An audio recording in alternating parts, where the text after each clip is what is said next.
Enije benamenya osurenije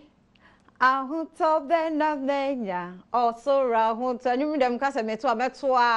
amade ache yes many ajepa megidi ye se onso wani aje Nkwa Hia adwumade na ye de bro Adom TV so adwada nyumre bia 9:30 pm yetna se na ye di ye ho nkomo wa pomuden ekwan so nti watna se amenna 10:30 ni apon ni nyina ye ekọ so ni ada na ekyan asa sori ntema ba ne nkomo no ye hwe diabetes yes nhwehwemu aba se be 70% wo mu nnim ho asem kra ade ye nkọ cheke no ansi edidi gumu saa ne nnam ana yare hyehye ho ti ebehuru na se aye situation enti ne yedi ho nkomo enanyumre yi ewo Nkwa Hia so free sabre ko se nondu ebebo ne yentna se fasida no ema yaboafo anajo black mosquito coil na fe thanks to you Jehovah Clinic for so yeda womase womu na ebo ye chidom na yede Nkwa Hia adwumade yi abro midi afia mankwa atamaklo ko Instagram afia atamaklo na wadwenkyere wo diabetes ho no fagu ho na doctor ewa ha ne menya odokota pani Dr. Ernest Konedu Asiedu ya wono na ye head National Quality Management Unit Ministry of Health enti enene de ne mpanifo na ne yetu omase e de omo abaha na wotese na me tonwum ana ne nyina no ye yemba Moses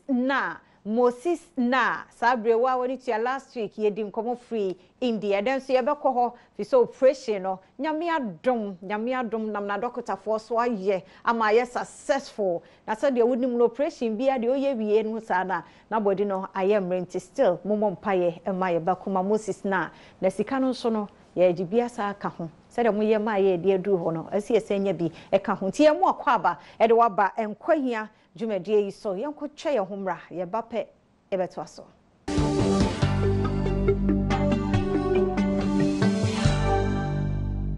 memo akwa aba Nkwa Hia dwumadie na wo hwe no Adom TV so fasida no ma page 1 salon bronya yi ba ya jagumbra ne be yoti betwa wuti na kama doctor say nyame yadom ade pa bi chen weekend den be call say weekdays in the annual hot but Saturday de mehwesem den be call page 1 salon ya ine kama na bibia ekoso duodu say wakotwa ni ti wo ho amna ni mu ada ho fine Israel and na ho nyehwe han page 1 salon wa kire he Adom organizer na wakọ no wakọ ye wuti kama emati ni memai nkwadai ti say wo mo ye na ade pa na address me fine and afa Romeo collection so on the wa woni che ba design say dia we number 1 that is we design of fine ti ya frɛ won na ne won kasa me de won sam no ebeba na Moses na ye bayi ye bakuma yi a meka no ho asem nkofo bi aboa bebre mo aboa na meka se me bɔ mu nyina mu din na adaje ebebo ye na ye da Bid Care Foundation fo ase papa Bid Care Foundation omo support Moses na ya omo jeja traffic light mo ahenta t-shirt kokko ne fufuo ebi mu so omo ya azan me pa macho omo nya azan wo so so omo de box ni jamo jejila lo sila la sa mo wo no omo de boa ayarefo bi te se Moses na ti mesra mo na na no team no Nyankopon hira mo papa Bid Care Foundation Nyankopon hira enne se de watie no Dr. Ernest Konedu Asiedu a ono ne pani a oda National Quality Management Unit ano Ministry of Health ewa ha dog adwumre ye mo ajo yeah bibi aboko de nyame adom bibi aboko ya da se papa se me frɛ me bo mu ana age so ene ye dura ye di nkomo e de ahwɛ diabetes ho last week na ya mansan nyina da na ye to asi ho e bo diabetes no ho e dahuro obia betimi enya diabetes yo me da se bebre na etiefo ne ahwɛfo nso mechia obia 14th of November na World Diabetes Day na mama nso nyina wonum celebrate diabetes no Ghana nso e launch ye de wo BBN Deputy Minister Honorable Kingsley Obuaji Jedu constituency na wonum launch ye na sanya obusa na diabetes ebitimi ha obia oh okay nti obia is at risk of having diabetes but ebinomo risk no e was stroke akrasen ebi na HM say nkomo no emu ba ye behu nea oye more at risk say obia onye at risk na say but obia betimi anya diabetes ada asiche ne di ne dodo ma yenya diabetes no ana say de ade a asiche ne ye di no ana say de hin ya tokoko asiche twa mu ye tombran bia ye asiche twa mu eno na ama diabetes no aba eno na causes diabetes na enye asichire na ye di no per se na ma diabetes ne ba nanso ye ka asichire ye friend asichire yare because ye hu say asichire na ewo nipadua ni mu moja no mu no ewo say ewo level bi na ne aka no body no store nanso asichire na na moja no mu no levels no wo stroke kakra enu nti na ama ya friend asichire yare banya say wudi wasichire na ama na basa ebi no mo di asichire pa nso omu nya diabetes ebi no mo nso ni asichire krampo nso wono manya diabetes nti nya asichire na ye di no na ama diabetes na ba ba e was ro Ghana ha diabetes was ro enkura ne mpenefo nyina mofra enya diabetes mpenefo nso enya diabetes ti was ro ohwe obi a wo de toto afra se hu no this year yiye ho a ne suro mu koro and diabetes make me can say mpenefo I think it's about 9% of the population adults no ebetimi enya diabetes. Na de ba kon ho ne say enye obi anso na onim say wanya diabetes. No. Enu nti ye incommodity no e be kire say e wo say nkrofo e ko hospital na wonom nti o hwa no mo ye diabetes National Diabetes Day and as World Diabetes Day no wonom ye screening. In fact the bosumi no mu nyina na e screening kakra ne ade different places ebi no mo ye be wa sorry man fa bia makoko mlemle ha ye nwie ye nti ebitimi de bia ba na mbra china mo me ya be ye bi nso amam se na ebe ya ebe ma obi hu se o diabetes na se oni diabetes na so oboboko ho nso a eno nso ebitimi aboa na ye ka se lifestyle yare nti na I'm sure some questions ni be ba na ebe hu enema ebitimi fan se be predispose obi ana se be as a baby kwaya ma say obetime nya diabetes no na ebetime akeka sa ne ma ne ma ne bi na ye de aboye ho ban ka Adom Nkwa Hia no na che se nsem aye doctor fo ba ha o muka nyina ne se ebraso so to ho no ntwe ma yare ne mo wansa wo to ho no se bi afimu ni nyina na de asi ho e bi abosumi miensa bia na abosumi nsia bia mekọ no makọ akọhwe se de mapomuden ehun nsem tie I think se ehunu ne sa no a ne ehunu se de edidie ne ehunu the diabetes said the doctor can because last week said the 24 kind 70% of the population omunim say bia no they are no correct yes because you check up no ya ko hunu say na body net no me ya bobo akọ diabetes mu te also me hwe me hu yi nti odo ebra so say ya we check up na wo ye na hunu nko ade ne obehu say de obedi na wonnim na wodigumu a by the time I be boy be call hospital afia be check yes wo moja wosichire e na abasoro afia na akoye problem yo ene ye mra ne yenhwe ye kasa diabetes na eno an ne dia ye kasa diabetes na sichire yare no na ye kire se moja ana sichire wo onipa moja mu no level na e wo se e wo no abroso antibody no nyankopon ne se yedidia udi any form of carbohydrate na say eduane te say dokuna na say fufu na bibisa na ekobody no mu a ebe break it down na akoda ne glucose na sa glucose yi wo body no mu nso a level na ehia ema sebe ebi na mede kasa yi energy na mede kasa ebi na mede hwa ade ebi na mede ti asem enu bi na mede nante nti me muscles ne ade a me move ne ade nya mihia glucose no e de aye nanso levels ne du ba bia ne aka no na body na store ebi be store me muscle me be store me brebo mu na chese ne mihia e de aye me ho adwuma ennepe no e na ana bra no e na say o me body no nanso eduru ba bia ye wo ayi organ bi the friend of pancreas minim ne twi den pancreas nde bia am say Christ ana pandie pancreas ya na ebi mo kan different minim ne den mom na sa pancreas no e produce ade bi a friend insulin na insulin no na e control na regulate the level of sugar na wo ye moja no mo nti problem na aba na say bi ho no ma na insulin na dodo na e wo se eba body no produce na eba moja no na tumi e fa sichire no e ko store no ebi ho no ma na levels no e wo fem ebi wo ho nso a na ontumi produce insulin ne bi kra ebi wo ho nso a insulin no ba body no mu a ye wade a e ba akọ kano ye friend receptors a bit mama cell no afa glucose na ma a store no in the form of glycogen nti I say the key me ba na say door no me de me key ni hyemu a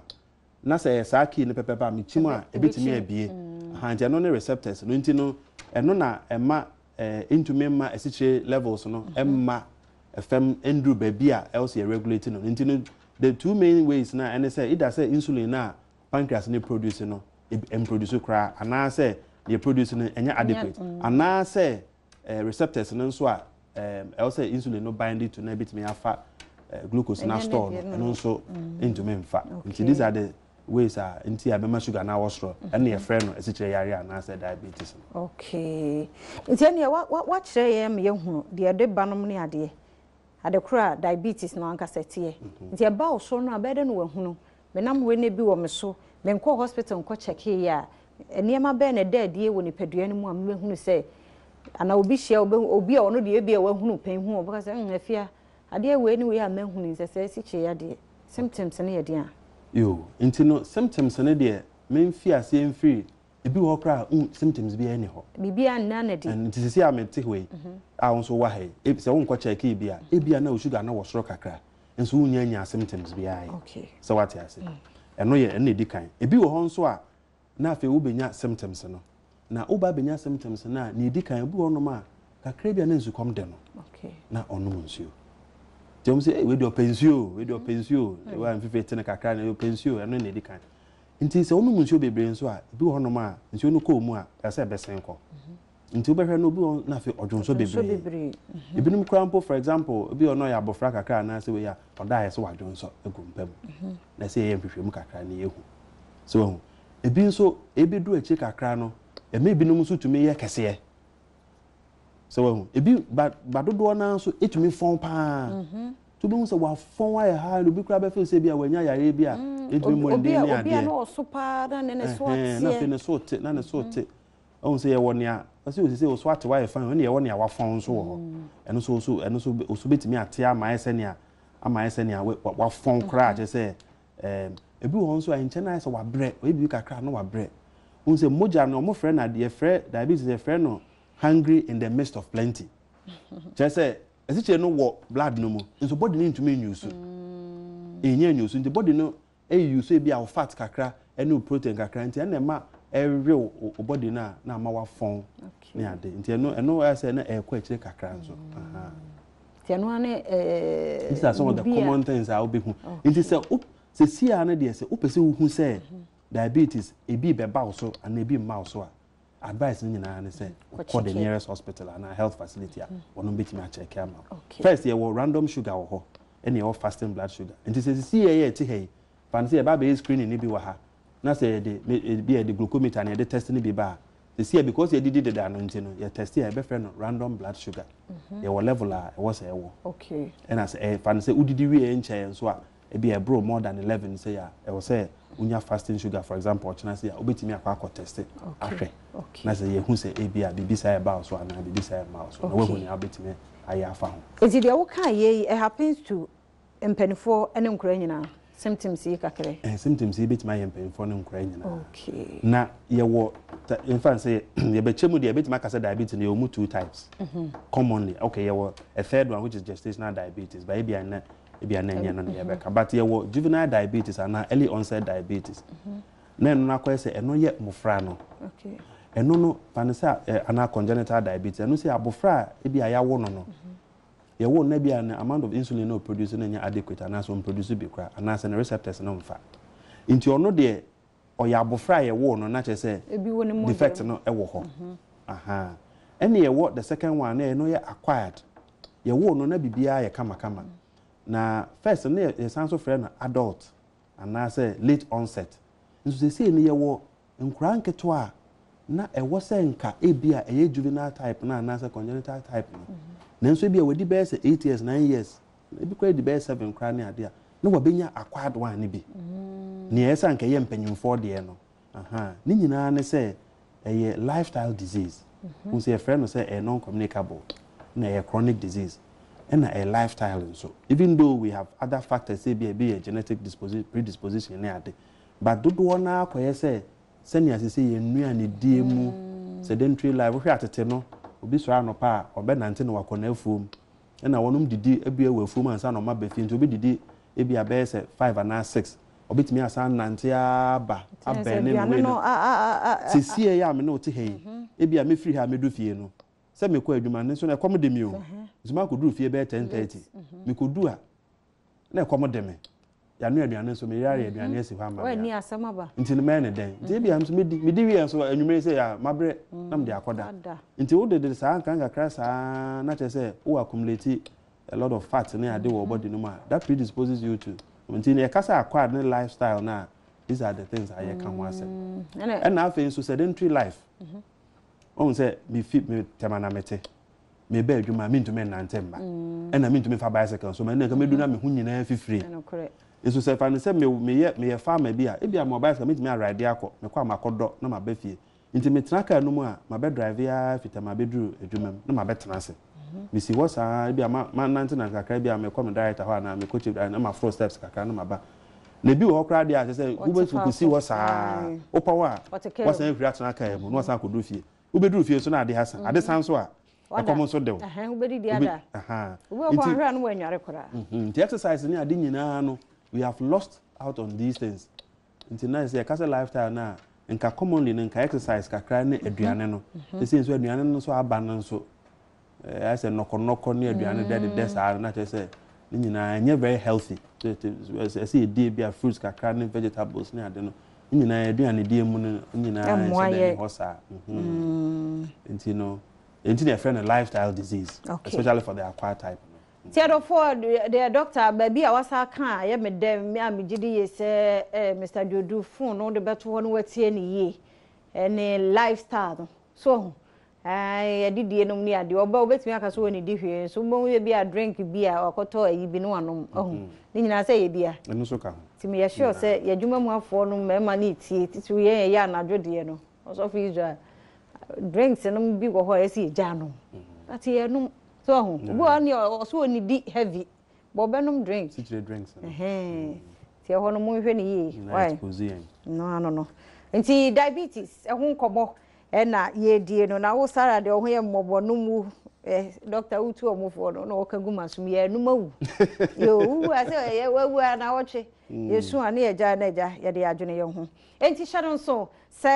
ye Nkwa Hia ye di enkomo de afa diabetes ho na mum nyame ya adom a se de wonim ye besa akwa akoye adoye o ti ye besa mbaka ye ho ne enkoye adoye ne kama na ye ma menu bi a wo achi wo manya problem fistula do ye beko ho nti de also wo fabra ne mfa nko mmofra no bi nso wo ho abatan ya wo enkra no ya admit wo munyare wo ahodo bebre wonya sika obatan obonani no osu menu mienu ase ye kabom ne ekoye saafo no adoye December bosumi mu ti Nkwa Hia ye kose ya se de mu ye ma ye nda ne ye pese mu mra na mu me support ye na ye nkoye sa adoye no nti eduru ho no mu a mu mra de owo bia wo no fabra se ye sika say diaper say tea room penifo diaper na won kwada de wipes provisions nnuane rice ni nua oil tomatoes ne chese bibia de che ye breye bi na yemfa nkoye adoye no say aduane kra na wa wo de twembra bo de ne bayire no se wo de ba ebenya ba bia ko nti no anaju mosquito ko ntontom ne hawa adwene nya bi se be ya unya 3D malaria en hawo drugstore na ben wo bi wo ho ana se shop na ben wo supermarket ho ebi wo ho na wakoto bi na kum tontom no ama na watimi ada thanks to Jehovah clinic for so diabetes ye di hu nkomo ko ho no ma adaroma ombeboa nti hyewa na hawo ko ho onomo ebeboa hwehwe wo mu okua no suhum asaman kese kwan no so a for doctor was 0205961109 now no en kasa Romeo collection so na design atade friend was 0242315789 and a page 1 salon so epe adwumayefo wa wutimi ye cutting pa ma etire ni si ho ana ehome na wa free page 140543191157 yakoje nkrato ye ba ebeto aso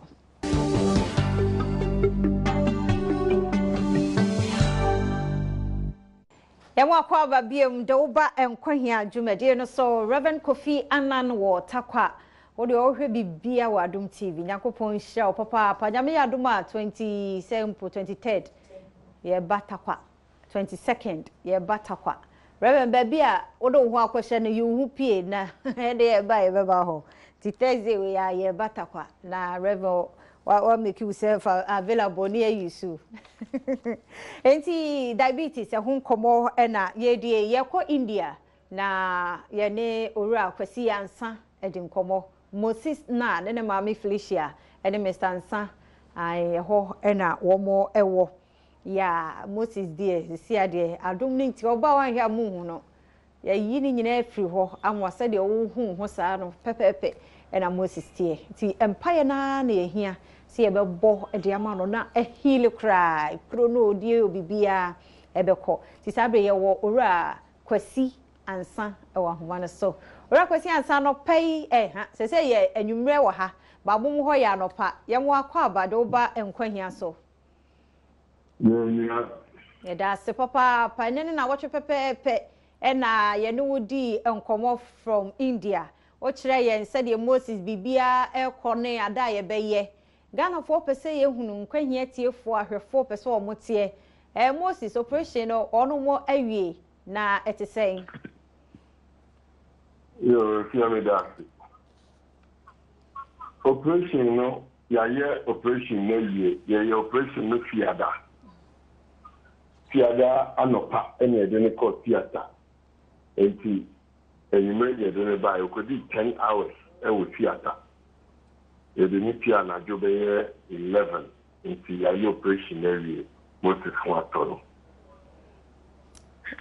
Ede nyame ase papa panti ya ye wie obia wahunu Moses said the update ni ede ba no Moses nya kwada ne ho jo saa emfa ha no onam ho kiki after operation no saa Moses tia na they said Moses boga yemre oh they said boga yemre America na ka Moses etu ni nyina no etu atwa unim ye operation no ye pai ni tinimu ye pai Moses trinimu ena ye try pia adwene no eko etrinimu ena mo aye ne mo mafoforo e dia man enti doctor mpese wo be ye gidigidi nti omo manada fiti da ye operation no omo ma Moses ada wo kusuda but ni vital ni adi nyina ye pepe ni pressure ni pulse the beard that pepe a doctor man ada na adwene no entimi engineer ye ensettle ye ansa na omo nyane no enti Moses tia papa ni ho ato no pa Ede nyame ase na adano na wa beka se wo hia $5,000 a doctor for na ye de awie se ye nya sika ni nyina awie baby o bia oh mai ni kakra badie do do na ba but aka kakra ibe so the bitimi atia omo ma ye mrese by the time we be discharge Moses no na yetimi abo etkani nyina no ni atia mo I mean say Moses ye be be 5-6 days bi e wo ward no me share ni mo say within that 5-6 days 1 week ye betimi abo etkani nyina no na eja yeti omo mo ye yes ya dani ya fo aro ai nyesa maka ho ba yeso ye pese ye hu Moses because ye mo kono ye hu yi nti ye pese mo banso ye hu mo nti wo number no fato ho na MTN mobile number no aboafo no emo ayen e wo ho number no is 0244 619 278 0244 619 278 Edia daso kwesi ansa esansa Nyankopon hira papa ne yesi a wo bi e wo ho no mu how many degrees wo ho oh you made the Namika de dabaye 10-11 degrees na no nyame ncha de no 10-11 no e yo ho e na just first ne de enye Yano na timber from crack to about almost 5 degrees. And you move Felicia, yes, why I better walk around. Me pesok se kwa dia mana hye. Yes I wo be kuno. Ebe ye Nyankopon hira no nka ho. Ye beto aso ne no akasa nso ye bom paye se Moses beba na aja bibia ye kama nyame nka mo ye bekoso no modi nkomo na afei de wo se ye de boa na bibia wiemu de na mo sa banso ye bom paye se ya hwefo adaro mo mbeye ye da se papa Let's Ghana for you now to mo paye ma Moses any Felicia because the Felicia FM no nya sem kitwa no kre nya sem kitwa kra no mo paye ma Felicia any Moses because onhu bi da se de one ne ba ne tie na afi akra ne da ho saa no adwene be bebre ampa enye easy ya da be sinne akra ne da ho obowura word ho na ne be mahye no kre so ya mi o nti Ghana fo nyina mompa ma Felicia na onya ta kukuduro no wonyina no ye sure so china Moses enyane a obesre ne sire ni nyina beba me kura mete hakura nya bete mame nti wo a wo ho saa de edin pa ba so ya de mum nti no ye mompa ma o ya de ye da se nyame kamo so original ni nanso so a me de sai akire mu nyina ya te ye da se papa ye da se nti owura kwasi ansa no ai ono na edi Moses na 3 years baby boy anim amane wadaroma yajeji a wo makopie mu ho na wo sa ye further investigation na nhwehwemu no sika ne bi ese ye de bi koka ho nti ne asa aba mo ho a yesre mo no nti ne number no na odi bi atoso amaye ne ye de aboa Moses ye okay ai emre no kwa ni mo no pictures me update mo say de me koso ye no ye mu akwa babiem na hye no so say na diabetes ho komo ene ye de ye ne doctor NS Konedu Esiedu Ministry of Health and ofri awaba wono na National Quality Management Unit eso dog yansa mu akwa babiem we dem so wayira wo yenkomo ayedie no mokora na metie no so hia ye bakuma ye say ye kra yenso ye tie bisa temi so me ko back a de beto ministry anim say bibi say enso ekoso Nkwa Hia de bia de chie nkrofo ba o mi sunde bia na metie me ya ko yare ni bi ho a ba na mi hunu de menye ti we de na de wati de enso ya te nti no me kwa de ba koto empanyimfo nso anim say da say dog diabetes no hu nkoma yan hwe diagnosis nso say na eba mutumi hunu say ha we ni we nete sani amekan ye no ni ebedi kan ne say dodo na ebia symptoms no na ebeba na say do a chire kakra nti nso ye kan say about 70% of the people who have diabetes no wonu munnim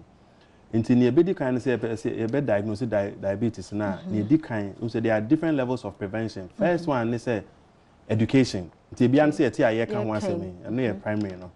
eno achi no ye wo screening say bia ye wo hai na ya organize okay obi an ko check ne dia na say ye de nkofo abase ye ba behwe na ye screening nti screening ana say eno no beboa me ehu say oh we ne de no bi ontumi intolerate glucose ana say we no ne sichire no wo soro ana say we oni bi ne nyina mu no kran so education na be san akoso say o lifestyle no be hwe so yie se na be ya enkofa yare ni bi nsem ba so na typically no say obi ko hospital a say ye wedidi awie ana say at any time be a friend random blood sugar so fan say o ko hospital na ko check your sugar na say sugar no e kosoro up to be say 11 na and no say a problem kakra normal sugar level no say for the fasting blood sugar no I will say between 3.6 and 6.4 until normally no yem pese calculation be den bebre na ka say say below 7 but of course any say between 4 and 7 no and na ke be fa say normal na anything more than 7 no I will say oye nhwehwemu kakra it say at random obi akose bia any health facility say pharmacy shop say health center say chips compound say this hospital say bia akoba bi no so be say me be hwe say bia bibi me be hwe moja mu na so check na say bia wanya anopa no nidi and your friend fasting blood and sugar no na wa ko check na say be say 7 actually 6.4 and above na there I will say nhwehwemu kakra bi o man no san ko test eno fa age ho eno de mfa age ho akra betimi aye bia 6.4 akra enye baby aya won foforo because the sugar no age base no abofra from any age bia 5 6 7 8 ekonyina typically na nka me kan say first na adult na so they say there wo hwe mofra na aba no kra bi no mososo bi no me around ne ade uko school a on ne edidie mu ne ade nyina na nyina ha drink aka and na random blood sugar no so because you will back pay friend postprandial say be wedidie we within 2 hours of edidie and it may rise up to be 11 but the best bafem because na insulin na ba na bafem nti eno so ko check at random say be be screen bi wa keke na obi check na ne de no so wosoro e be up to ekobes 11 ho na eno so bitimi akọ hospital akọ yes a complaint na ma afi ya ye nhwehwemu ankasa na afi ya friend so mra na ya na fasting blood sugar na nti pa ideally say wo koye wo sugar level test and I'm fan say diabetes test na ni kwa so didi ohun no pa de ne de no ne fe no fasting blood sugar no and fasting blood glucose ni say odidi ni say unya anything more than 7.0 actually 6.4 by na figures no 6.9 ko for hard drink ka say between 4 and 7 na say no ko futu meti ase kakra ti na first pa na adwin bi wo so diabetes si che yare empenfo yare no eni ni ho sa etuabom because they say when we say mofra no kra da ne mpanyi we say nema ba yesu no ne ade se ne abofra ate ne sa na say ne abofra ate ene mofra nketo abakro tumi busa me ba kwetimi busa me say ade ntina de bia me ba fi anadro me yesu no na yesu ani mu say papa sa but tumi busa me no san so busa me ade ntina no pa bia so san sori ntentem a wo san akọ na wo na oh tumi busa me say den na me na say me chirechire mu ba yi sane de na yi busa e musa busa nse penyufo nse mbebe okay teze mo fra no so tumi enya na sa ase ne nti se nei obi a yetimi treat e ma ne kọ yo nti ne ye ba we no so a menka bibi about complications no na en fan go into the management so na diabetes because moja no e wo blood no mu a e elevated ninti no it can affect any of the organs. The must start if me tea. Na me dey abafem. The diabetes because sugar levels now very very high. A bit my glaucoma. A bit me afra wani. A bit me until bit me diabetic retinopathy. Until no eye eni no. Until bit me wani afra. But the good thing about no say uhun ntemo a. Na say start to control sugar na site no so it will be. Nyina ni gina so wako check ehu. Tu unim say de oye ohu. Wan check de a bi atama ba wona ni na say good obi ho no ma ba say ai say ni so aye no wisi bibisa eno po abu ho no ma eno na ye de diagnose ye no so ho na oba nso a aso because sugar levels no high no bacteria nso wono mo pe asichire adidi nti bi wono mo bitime nya ear infection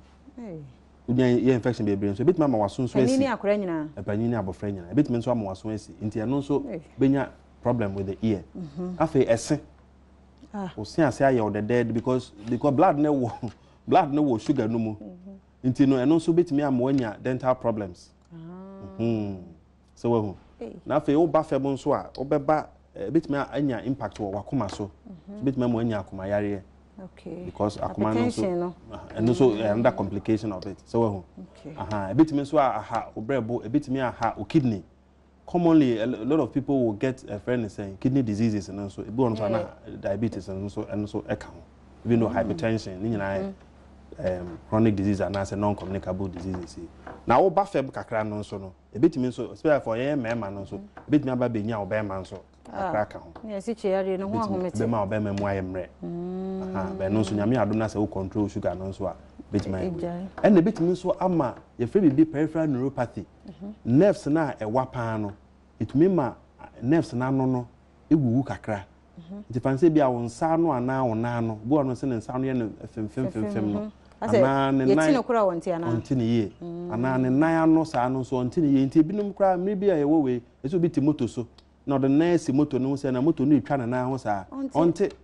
Ti moja na so papa moja so feel na ho. Na je say the peripheral and no be lead to be a friend diabetic foot. Okay. Na say when you kro no so wu. Na we say commonly no ekro ya. Ti ya de a be mo tu ho anamo. Be kura ense da anya wo ya no. Isa anamo no ye nti be hwe be ekire no na afi this year den. E be twa wo na no. These are some of the complications de ema diabetes na Odo for mani nu wansa some no ya kan nyina ne say ebra so won check da ko hospital na ko check wo ko check ya ahia sense obetan ho amna ye kase e be charge wo sika boardene esro ye nko check uhunu a uni obi any problem na ne ye o ma hwe kwan ye be fa so e be reduce no e be si ano kra fi 70% enya we si ye nim ne de ye me na o mienu ye nyina ye ka ho ti ne ye yesua ho ade de ye ntu ho anamon diabetes e ho nkomo e na ye de thanks to you computer clinic for ye do mo se anadwo mosquito call ye do mo so ase ye ba sesia na ye ba ya behwe treatment no wanya bi awie de na be ye unya bi nwie ye nso no e de na wo so oye nsanum bebre num ne ade nyina no ye se no nso ka ho enne kwabna ne num nsan aye ne se ne time no wodi no afeda che na yare abeda wo so na Nkwa Hia ne ehunu amane ti ye kwaba ne ato aso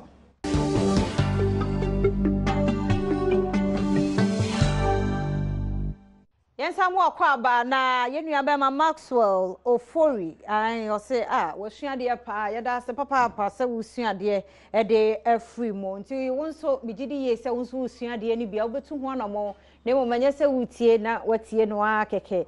tie na sua ho ade na diabetes no de ewiase ya na de bia mekanya me no waboni pedua na yesan ewo akwa ne bia wono ekoma yen nyarewa hodo bi ebebe mu ba se pressure no ba no so bebere afi no waja no oda ho no ohwe oh de bia ya dietitian da Dr. Nua Koka wono fight ya na wo se di boni no gum saa nti wabre nti wo nze no oda ho na wi na oda da mu no so ti o se ye na ye ko check up no akọ check umoja level kura se wuni yes o ko check de bia wani su bru uti o ya say umoja wi ko de oto afi one day na mo anu wa twa hwe say obre won twa nso wa twa hwe umoja nyina so ate ana dog dey make em boa no cry yan check ya na mo ya ko basa ntie ni say ye okay adam ko hwe me de nyanya me ne kasa ye nkasa me nam nyina atentenhuro every one am here steady na me say kai me mane nso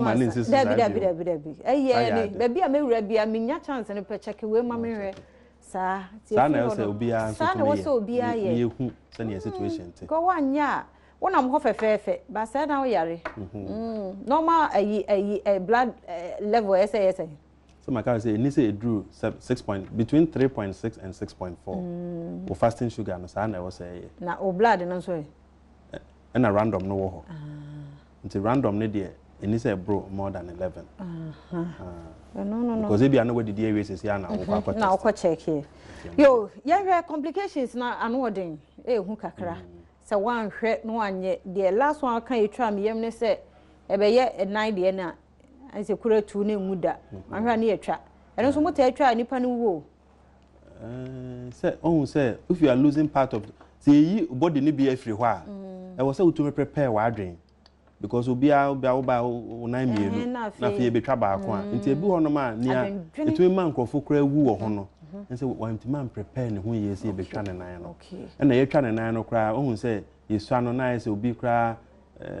togusu ana bi esro mo ne ade e wo say utumi how say kwan abefa so obetumi accept say a part of your body ne ye free ho no ni nyina so betumi ama obi kura adwendwen ho kura de afa ho awu nti bi on manye say ye twa nan keke ne ntina e ma ne wu ye but wentimi anya ntum say e wo say ye twa nti say no kura prepare wo psychologically say ne akoye no but usually no, we will do the best we can to salvage and answer to keep the part. Until I can say early screening no, any detection no, and only the way to go. And education senior a T4 ne will be a T no, sana a beboa will be at me a 200 amount na complications no. Emma. But when you say Ministry of Health, there are more diabetes, more than one can NHIS who near the mind. Diabetes na kan NHIS na me come kakra bia say ye wo ministry no wo ade bia friend no health sector medium term development plan ye no 4 years eno na boa me kire emphasis the vision the mission ne ade kwan ministry no faso ede ye bibide aboa Ghana as far as health is concerned inti enum no ye wo bidin so ebu to make us be a priority areas bi kakra pese area no nkyere say eno nkwa na pese ye hwe sisi ya say ye hwe maternal maame for ene nkra ya wo mo ne nkra omunyi ene adolescent health ne ade a eno say one of the areas a ye ni wo ho ye fa non communicable diseases na ye can say bia diabetes a ye can one say hypertension and cardiovascular diseases e bit make cancers eno so e popular this year ni nyina ye lifestyle ne bia ene o ba ko ye friend of chronic obstructive airway disease eno ye ahomemu yare so but Ghana say Osha population now num cigarette no e wo fam kakra compared to other places but bia yen so yen cars na ye drive no say na tutuo no they say you be out take mu de bia nam kwan so a so be home sa na mane man yi bi sa ko num cigarette kura so num cigarette so na wo heli bibi foforo eno so betimi am wanya sa chronic ayi bi so na ade kakra nti wenu nyina na afi na ha adwen kase kakra obesity kase ye unse first ne bu a obi a ase na honam wo ne ho kakra ne ade wan hwe ne ya afi na watu abom nti ni nyina some of the risk factors na ebetimi ama wanya no but metimi aka say ye kase ye ba treatment ne so there the very first one education no ho hia and early screening no and early detection no na afi ye wo lifestyle bia wadidie so eno so obehu dietitian na ono be calculate aduane na here say woody carbohydrate here say ofa protein here say ofa you should spend a lot of your energy near ade no eat a lot of fruits and vegetables but fruits no so e be very sweet nti eno so e be guide wo but vegetables no dey green leafy vegetables near ade I mean ohwa nipa dodo bebre e bi di a ni abe wonya fufuo bi no nkwan bi a da beta me na akwa di vegetables ana bi aka ho until we are losing out on all these things but ebia na ye ho ntrachire unya hu dietitian na betimi calculate amount of calories e was unya na afi so exercises ese wo ye because e was wo burn bi so wo hu ese wo burn bi na they say you know senior life na ya afa no are limited in terms of exercises na ade until you need to be conscious of it so wo be ye bibia ade be burn bi anya sa enye na afi into me nya we mu no na fa ye ba into eduro nom say treatment na nkasa no me chemu mienu aye wo herbal wo ho because ministry ne there because ministry ne there ye promote what we call traditional and alternative medicine and so e bi wo government hospitals no traditional medicine and yes also wo orthodox medicine into ye yi musa in fact that's na orthodox medicine e be tete no na traditional medicine no na e wo into Ghana say your bad traditional no more the common one no e herbal into no herbal no so e wo ho the only problem I wo herbal we no say nkofo abuse no but okwa ye wo a whole research unit from the Center for Scientific into Plant Medicine. I want to year research into plant medicine. I bit me a boa area. And then me Professor Ukludi home common or can say omo TB or honomo. It didn't have family. Omo TB or ho. Unkofo anoma etimi edi ho adanse a boa say. It is a oko to a drobi. E wo ka mu ana bibi sa e no de mean to me enji wuti say a bit me aboa. This said ye free mampon. Mampon the end of my year. Na dro no bi nso e na omo de beko Food and Drugs Authority. Na ono ma test it. No mean to one me phone lines no was I can say bia no bi wo a question but me no be question ya no ma bia no went here from Ashase or say normal range of RBS and FBS say FBS ne fasting blood sugar. In fact, you say a diagnosed diabetes na e ho na e be hwe ankasa. Okay, FBS no. It is 3.6 to 6.4. Yes. Na random blood sugar no, and they at random. You need to what the day see say be anwumre ye wa no ba. And no name say you need say e more than 11. 7 no. More than 11. Okay. Okay. E bro so sad dey am say. Problem aba. Arofonti phone lines no hwe TV o screen na see e da ho. Now also be our question ba ku mienu bi amamusa Dr. Ernest Konedu Esiedu aye krado be ya no 0302 211 701 ana 702 ana 703 ana 704 0302 211 701 ana 702 ana 703 dog enti say na America no nti maka bi about the traditional alternative medicine there which is Ghana commonly we are using the herbal. Okay. Na fe uba orthodox no nso a eno so abrofo no medicine na me misua ene bi no na ye hospitals no typically eno so ye wo oral hypoglycemic say enura ye mene a bitimi ama sugar levels no abafem ewo ho ene ye wo injectable no ene ye insulin no actually no pancreas no insulin na e produce okay eno nti no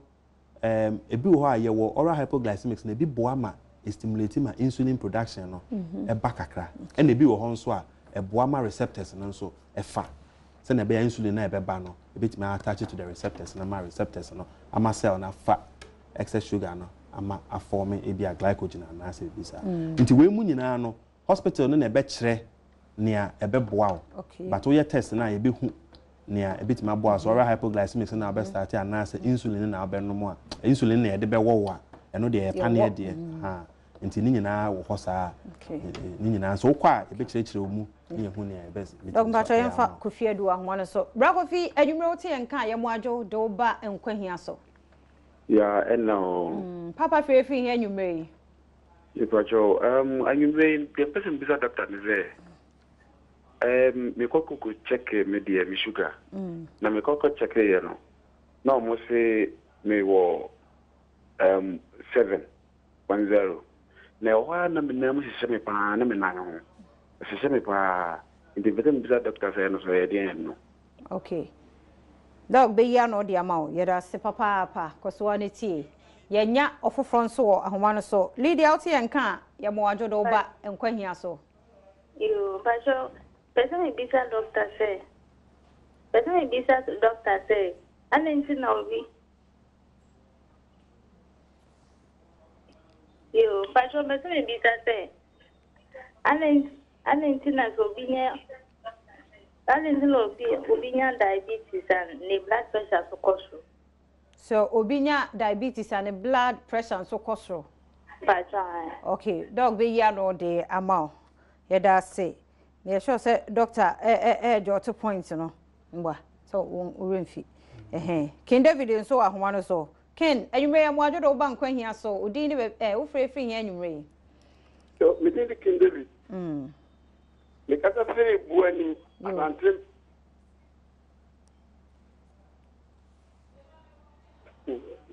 Papa mentie TV no why na yen kasa mpa chopa me pa cho doctor ye pese musanse me abranche via magifie adiasensia yo magifie adiasensia doctor me obia me supi ne mom me na tika krabia na mabre na subio ntanfo e kasa bisi hampotre ayeme ame pa cho doctor no so etia na ya be po na ma adono akofam abuan na onom kakra the pastor that you be a minimum okay you know bida yo dog be ya no amount ya da se papa ye fa Cynthia so Cynthia nwere ya mo adwo do ba Nkwa Hia so ya enia o ya da se enti o ma me yo me pastor nya me sira mo no program mo ye pa me TV no fact me yam system e ma ye mo show show yo bag girl we di 18 years so soon that said the doctor ka se nkwala ya kese no so no betimi anya bi no ama me yam system wo so pa ma ye mo show on exercise so so no odidi banku ne fufuo ne bibia so pa o ya de waduane ene ya wa shada akọ check mo shada akọ check up some more fair ye check ye maybe on be ye skin we ya sorry church of Pentecost ene ye koye bi attend me kwa mi refi but see a doctor come na maduan ba so pa that was me timi ko check no asem na ni nti ma ye mo hwehwe kokko hwehwe mu uhu a ye betu hu ana mo na ye tufu na abrase na so ne na kasa me ya se wada wanti ba ochina fama no na ye hwe de ebesi ye da se Teresa nso wa ho no so mama tell say dwumre ye mo adwodo ba Nkwa Hia so Teresa nye ready dog test now also enti ohu TV no so low volume no ne nkasa okay but good evening ya jo so hello test ye to nka o ye tie o me pacho mi mama nya diabetes ni o we do no so ko hospital bi akoji do ko review hello oh test ye tie o okay no let me say yem fancy hana ye nuan ye nyu omano aha yo nti we dey me fi ase free ni ana o kasa ya so ne maame e na nya diabetes and last call okay na so oko treatment no na se say na ye betima ka say diabetes na a chronic disease na ye cure no say wonya malaria na wanom aduro no nti na wo say bria no bia no kona doctor e ka cho say bra for refill and bra for reviewer e wo say wo kọ review no na wetima hwe na ye tuma adjust aduro no say na ye say adjust ma pepe nti no de mestre ne call na ntima anye ye but eni say wo ka say oh ye say ayi nti no wajai eno de betima ma because ye say bi mo ho a wo mu say call afere o maja aduro no nom ne ade ba wuja e be sa ba wuja ya nti na ye ka say ukọ regular screening even obi kura oni bi no mpo ne ye say ko screen hwe no nti no say o ta yes ad no regularly a obi hu say boa ana enye nti en de stress say ya diagnose say wo diabetes dey am srewara men ka say wajai na say e ko nti wajai wo be check sugar no to so mienu obesity in child ye can be about risk factors ni bi obesity na me ka che say mo frank to aba ne ade nti ante no kan no e ma ne mo hu sa omma omonkọhwe na fe ne ba no nso na didie mu no ye mfi ase nhwe unya dietitian na obekire kwan ye befa so ade beboa abofra na didie mu ne ade e betimi aboa abrante ba ko no so frɛ no nso kan say ya abrante we so early tiredness betimi anema bebre betimi aye betimi aba say betimi aye akoma ho ade ana say nti no so be hospital na wakoye complaint no then there are number of tests I be betimi aboa and peripheral neuropathy no ne also na ho hyehye no also check na dey near 7 want man chemu say random no ana say fasting say one time pen random no dey enye problem so san ko check bio one time pen fasting no so it may or may not be a problem you still have to go and check again nti no so so call regular checkup no muhu na nti a ma ne ba sa na bia na ewe na nia mpesa meka ne o say unya diabetes and now BP so akosoro no it is not always the case but hypertension any cardiovascular diseases no any diabetes no ni nyina ye non communicable disease ni nyina nso ye lifestyle disease and risk factors no are common nti obesity ya ye ka ho asemi is a risk factor even though it's in itself no so ye diagnosis afei so sedentary life no yen kan ye ho na say exercise ni ade ne mamu no ade nyina no so risk factor nti lack of exercise no so na edidie no so nti ne ebetimi amwanya diabetes no ebetimi so amwanya hypertension no nti ba nya say wunya obi a wo hypertension obi wo diabetes bi a wo so onya entesa risk factors no na dog yemra na so asema etwato masema etwato ne say ye besre ministry no dey say bebre ato honom say na mekan your health sector medium term plan na ye dey ye nema ye san develop a dey friend national healthcare quality strategy eno so ye dey hwe eboa ma quality of healthcare no ebekọ so pepepe nti no one of the things ye ka ho asem ye ka education about diabetes na regularly no ye besre Adom so director mpacho fa Mr. Kwesi ansa number no to ho na emisa amanfo ante number ni ye nti fato screen asema msesi na bi mu omwa ompeso mo de support Moses na nti Moses na number obetime de aboa no MTN mobile number ya register Kwesi ansa na so o de support no yeda mo ase papa ti se na ye kan ye di trato ne say the first thing is about education na education na say obia bi na ye na ye besra Adom so say mo betaye ama programs bi say akoso ye be use mo pa na to so mienu screening no so nkofo so be test regular no mo mo be test se na be ya ye dwuma no pressure no so bio ya tenti me kwa me de betu mpanyi ye da Dr. NS Konedu Asiedu ase me de afia Nkwa Tamaklo Sarah ye da ase Priscilla ye da ase Mr. Israel akwa ene diodu ye da mo nyina ase ene set ye da mo ase ye sorry na yato de akaso